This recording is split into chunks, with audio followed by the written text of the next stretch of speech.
bicho é o bicho. As pessoas morrem de medo dela.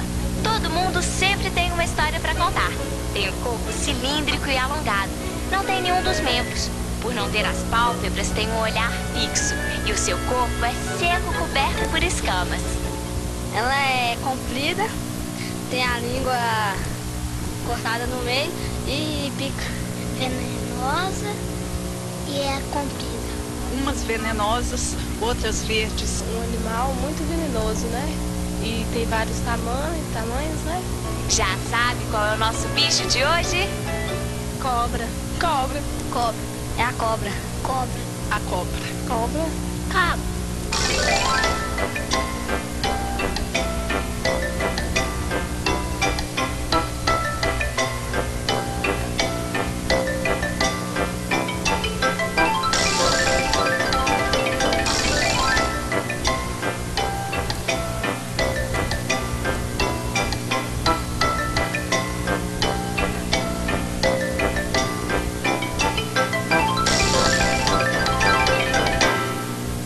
Existem aproximadamente 2.500 espécies de serpentes no mundo.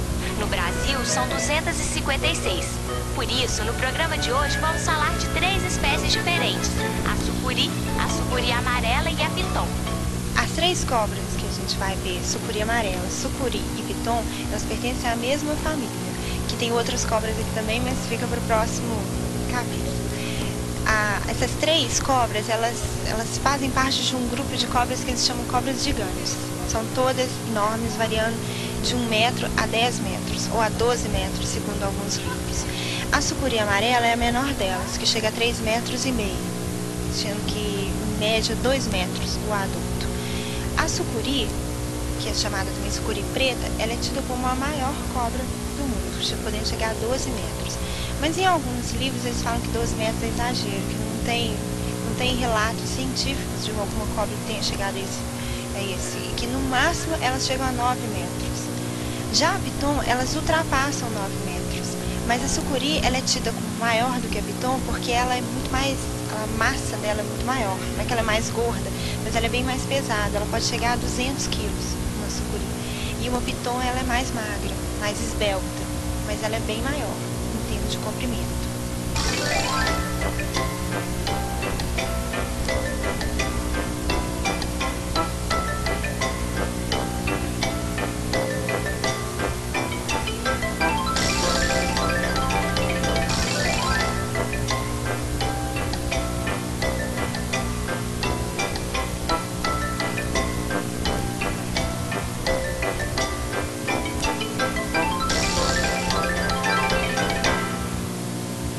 Todas as serpentes são carnívoras, comem rãs, aves e pequenos mamíferos.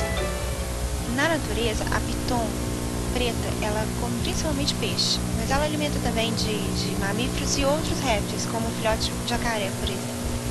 Já a sucuri amarela, ela considera-se que ela alimenta-se mais de mamíferos e aves, quase nunca se alimenta de répteis.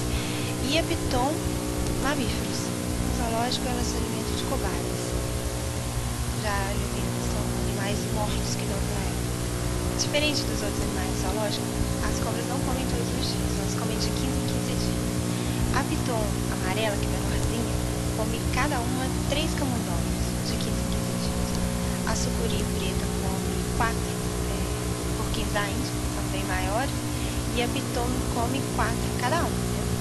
4 ratos, que são maiores do que um camundongo, mas menores do que um camundongo. E na digestão você precisa de várias enzimas. E essas enzimas são proteínas que trabalham numa temperatura ideal.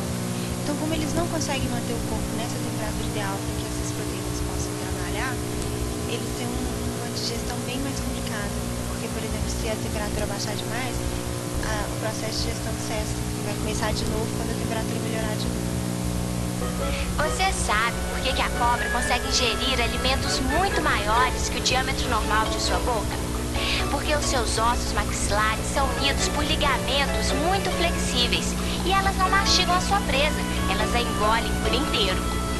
A sucuri amarela ocorre mais na região sul da América do Sul. Abrange norte da Argentina, Paraguai e sul do Brasil, até sudeste do Brasil, um pouquinho. ela é até chamada de sucuri paraguaia também, então ela deve ser comum no Paraguai. A sucuri preta é mais ao norte, né, para Pantanal, Amazônia, Brasil Central. E também região amazônica, não no Brasil, nem no Bolívia, esses lugares. E a piton, ela é asiática, corre na região da China, Indochina, Indonésia, aquela região ali sul da Ásia. Você sabe quais são as diferenças entre a cobra venenosa e a não venenosa?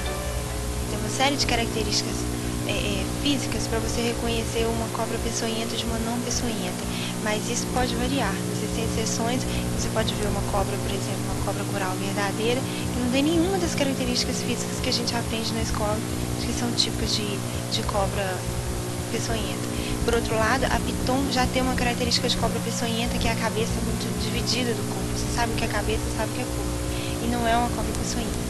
Então, as características que são usadas para diferenciar isso também tem muita exceção. Elas não são venenosas, que não quer dizer que elas não tenham veneno. Quer dizer que elas não são capazes de inocular o veneno numa presa. Mas elas também têm veneno.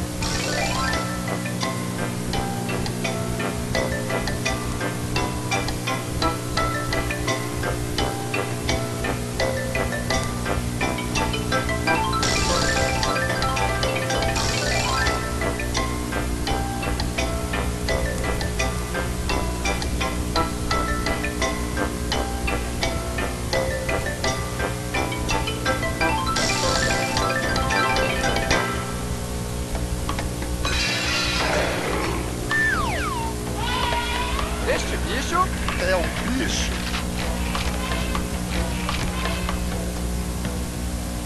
Quem nunca ouviu falar do tão assustador bote de uma cobra? Agora nós vamos saber um pouquinho sobre esse assunto. Ela tem um mito porque é uma cobra grande e uma cobra forte, mas ela é uma cobra pacífica. Ela se alimenta de tempos muito espaçados, porque são alimentos de presas grandes que demoram para ser digerido por causa do metabolismo, que eu falei que é diferente. É bem mais difícil uma digestão para um animal que não consegue manter a temperatura constante. Mas são cobras passivas, não são agressivas, e assim, a maior parte eu nunca vi uma cobra dessa na natureza, nunca topei com uma, mas assim, pelo que a gente vê em filmes e tudo, você vai encontrar uma cobra dessa provavelmente parada, ou então na água. Pegam a presa através de constrição, porque tem uma massa muscular muito forte, elas apertam a presa delas e não quebram os ossos, mas elas quebram as articulações. Então elas conseguem fazer a presa deles virar uma massa que ela pode engolir inteiro.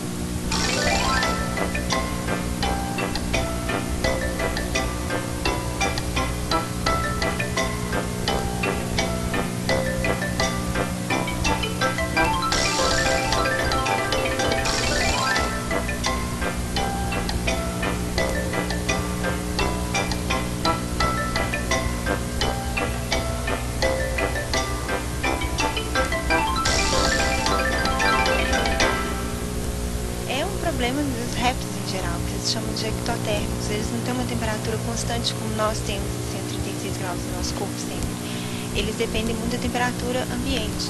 Então, quando o ambiente está muito frio, eles vão para o sol, eles se escondem em outro local, porque a temperatura que está o corpo deles é a temperatura que está lá fora.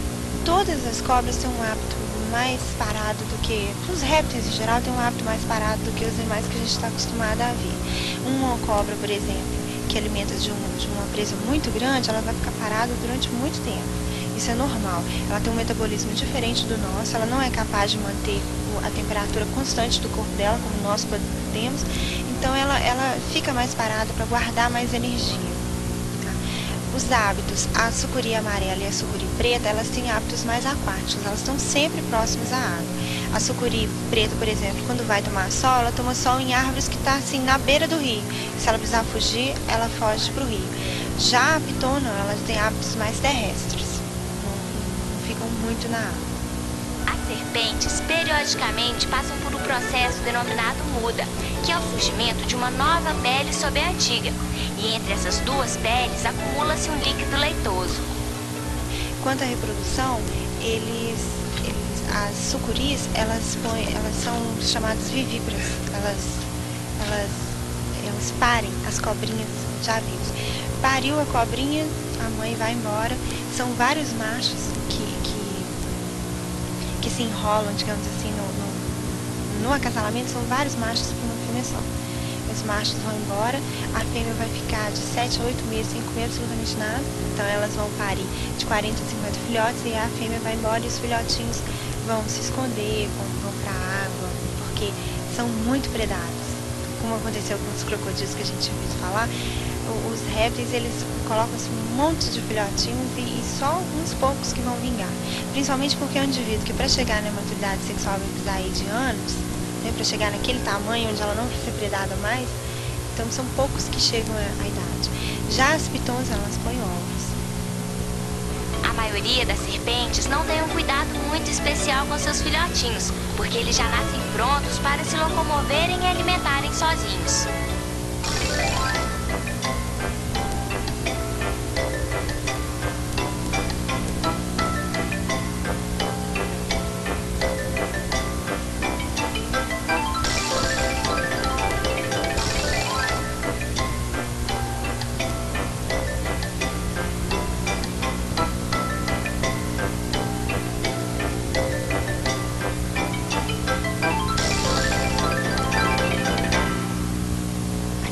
Tem uma casa de répteis onde a gente vai ter as cobras e lagartos e alguns cágados. E cobras e lagartos são indivíduos aparentados, então eles estão dentro de um táxon, todos os indivíduos agrupados na casa de répteis. E é um lugar muito interessante para trazer criança, porque criança gosta muito de ver cobra, jacaré também, mas tem muito interesse por cobra, por esses mitos todos que envolvem a questão da força, a questão do veneno, a questão do próprio movimento da cobra. É uma coisa que chama muita atenção de criança. Eu particularmente acho que criança tem mais atração por cobras e jacarés do que por outros animais que ela está mais habituada a ver. É a questão da pele, a questão de todo o pavor que os adultos passam para a criança. Então acaba criando um outro tipo de sentimento, que é um sentimento de respeito, mas assim, eles lá e eu aqui.